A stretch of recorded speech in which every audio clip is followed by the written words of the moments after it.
Hi, this is my second video on brioche stitches on a loom. So the last video we covered how to do the basic brioche pattern that gives you these straight stripes. And now we're going to cover the increase and decrease stitches, which give you these diagonals and make your stripes move around the pattern. It's a little more complicated than doing increases and decreases with regular knitting. First, I'll show you the brioche stitch symbols. So here's what the decrease symbols look like. This would be a right leaning decrease, basically a knit two together in brioche, and then this would be the left leaning. These are with the purls, and then this is a double decrease. It would be like a knit three together or a centered decrease in regular knitting. And then these are the increase stitches. You can't just do a regular yarn over to make the stitches up because of the more complicated patterns here. So this would be basically a single increase, and this would be a double increase. And we'll see how we can do these with our two-color brioche. So first we're going to be doing this on the row with the yellow yarn. And I'm going to work my way across to the right spot in the pattern. So I'm starting out with the usual, the basic brioche pattern: yarn over, then brioche knit, and then yarn over, brioche knit.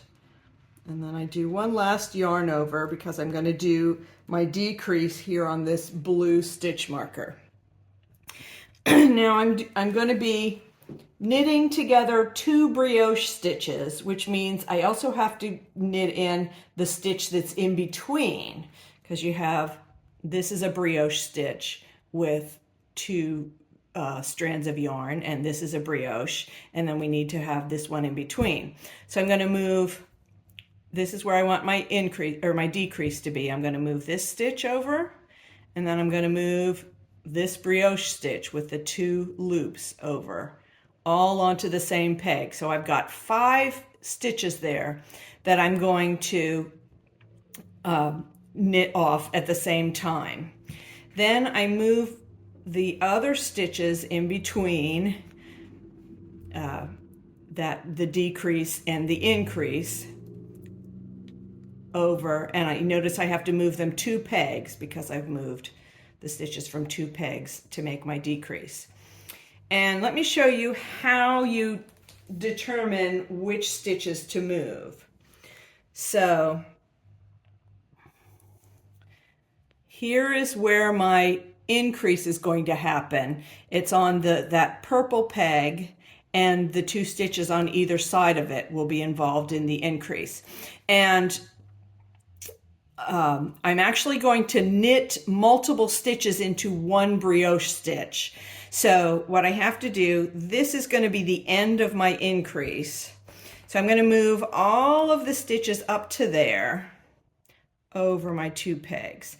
And another way you can look at it is I have my decrease stitch, then I have a yarn over, a brioche stitch, a yarn over, a brioche stitch, a yarn over, all of those in between. So yarn over, brioche, yarn over, brioche, yarn over. And then I'm going to move this last one. This is the stitch that I'm going to do the increase in. And it's easiest if I come to that before my empty pegs. So I'm going to move it over in front of these 2 empty pegs. There's where I'm going to make my increase when I get there. Now, first thing I have to do is knit off all 5 of these loops. So I don't even try to do them all at once. 2 or 3 at a time is plenty. So I'm going to there's my first brioche stitch. There's the stitch that was in between, and there's my second brioche stitch. So all of those get knit off, and then you do have to work a little bit to get that stitch to lay properly to get all of the yarn back. Now I'm going to continue with my pattern up until I get to my increase. So I'm going to do my yarn over and then brioche knit, yarn over, brioche knit, yarn over. Now I'm where the decrease has to happen.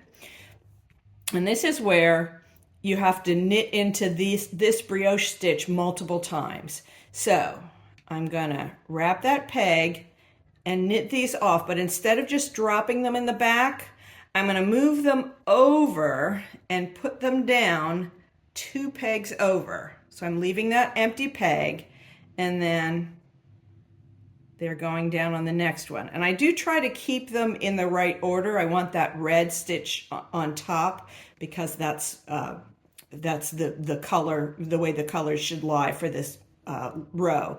Then I do a yarn over on that empty peg, and then I knit into this stitch one more time.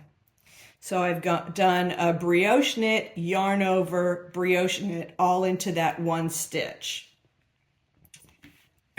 And then the next part of the pattern is to, we have a yarn over here, and then we're ready for, this is going to be the beginning of the decrease for the next section. So here's, or the increase, there's the increase, and the decrease is after it. So that usually happens. You'll do this one, the decrease came first, and then I hit the increase. Now I'm going to have to move all my stitches over and knit the increase first, and then get to the decrease. So again, my blue stitch marker is where I'm going to do the decrease. That's where I start moving my stitches to. I have one brioche stitch, the stitch in between, and my second brioche stitch. There's my brioche 2 together. Then I move the stitches in between. And again, I have that, what is it? It's 5 stitches in between the increase and the decrease.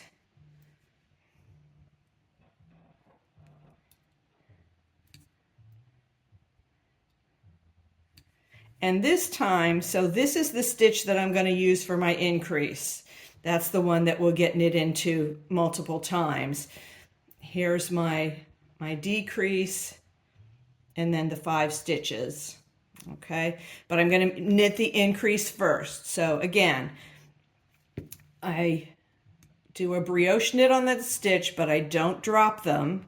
I move them over 2 pegs and sit them down again. So I can do the yarn over and knit, brioche knit into them one more time. So there's my other increase. And then I'm gonna knit over to the decrease and then explain something to you. So again, I'm following the pattern where I do a yarn over and then a brioche stitch. And now I have to do all 5 of these loops have to be knit off. There's my first brioche stitch, the stitch in between. Oh, I caught some of the other.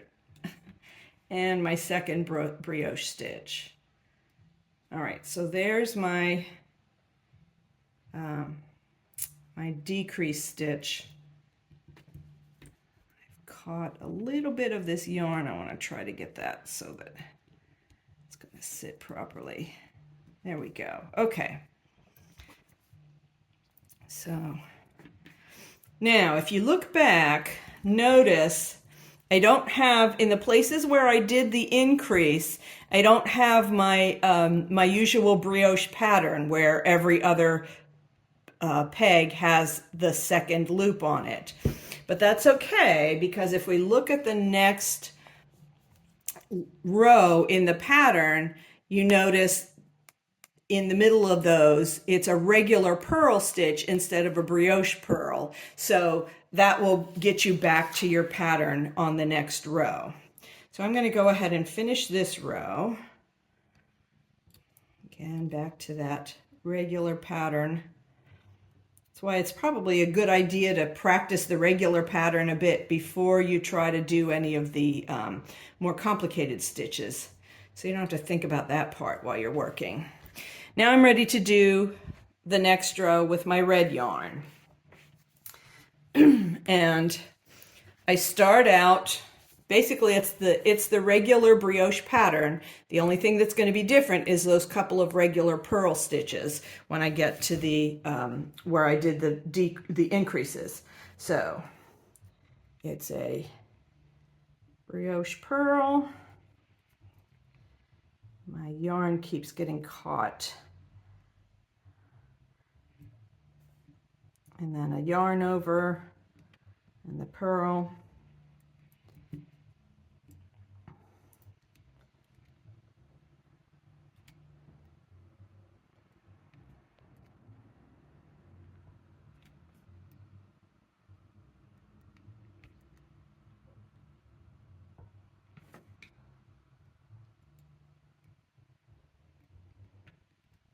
So now I've hit where the decrease or the increase was in the last row. So I do this one as a yarn over. This one is a regular purl stitch.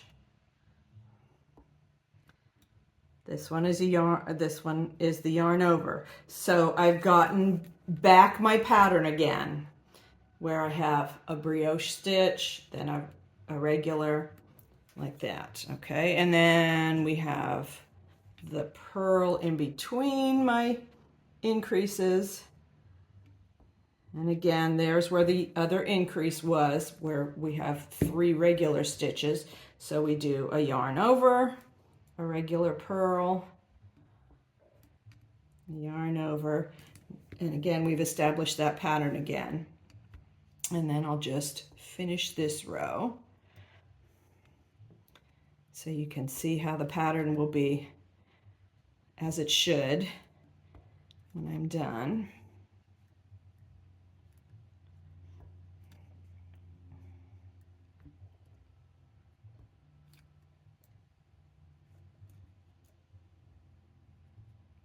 And as usual, I knit that end stitch.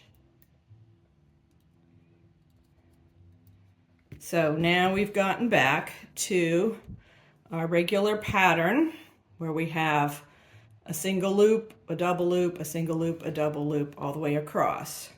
And if I turn this over, I had done a decrease, I had done a row of decreases and increases earlier, so you can see what it'll begin to look like where the lines, the stripes all cross each other like that. So I will go off camera and finish up this piece, I think, so that I can show you how to bind off when you're doing 2-color brioche.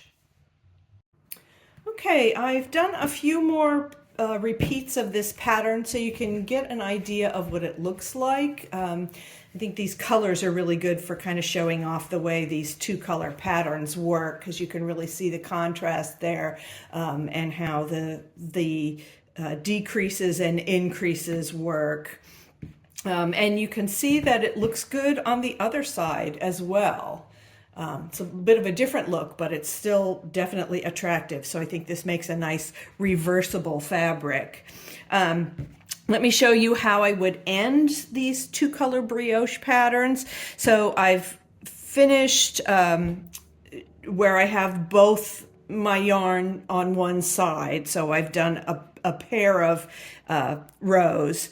And I'm going to finish off this last row with the yellow, which was the first color that I started with when I did my cast on.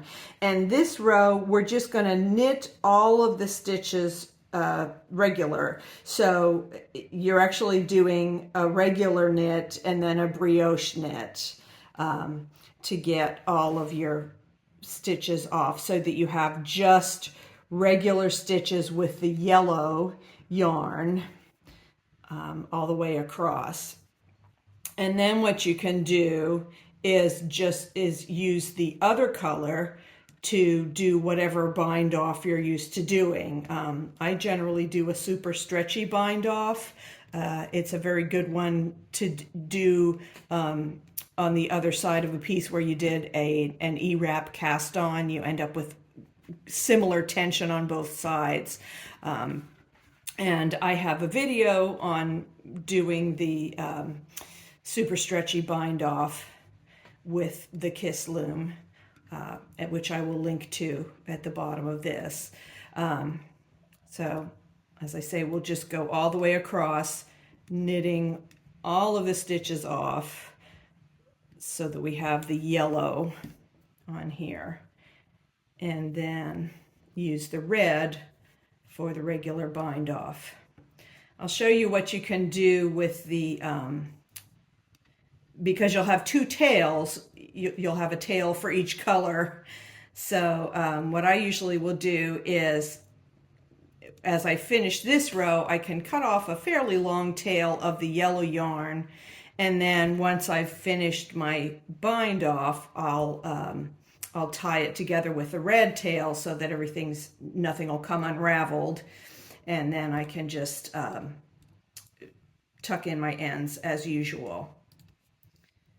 So here we are, finished that last row, and we have all yellow stitches across, and then we'll use the red, except for the turning peg at the beginning there. Then you use the red to do your bind off. So I would probably cut off a fairly long tail, you know, I don't know, 4 or 5 inches on this side, so that I can tie a knot after I do my bind off. So that is how we do brioche 2-color patterns on a single rake loom. So you could very easily adapt needle knitting patterns to do this. Thanks for joining me, and I hope that you'll join me for another video.